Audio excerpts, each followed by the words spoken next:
গাজী শব্দটি আমাদের অনেকেরই অজানা, যা সাধারণত মুসলিমদের নামের আগে ও পরে এর ব্যবহার লক্ষ্য করা যায়। কিন্তু কেন এ গাজী শব্দ ব্যবহার করা হয় তা অনেকেরই অজানা।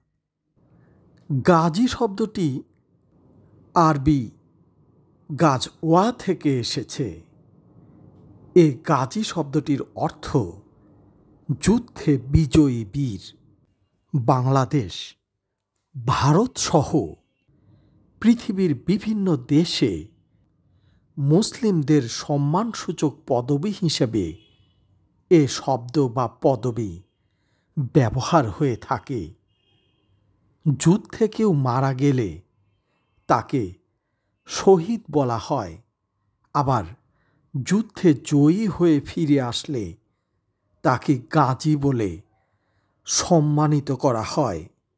এরা মুসলিম সমাজে সম্মানিত ব্যক্তিত্ব।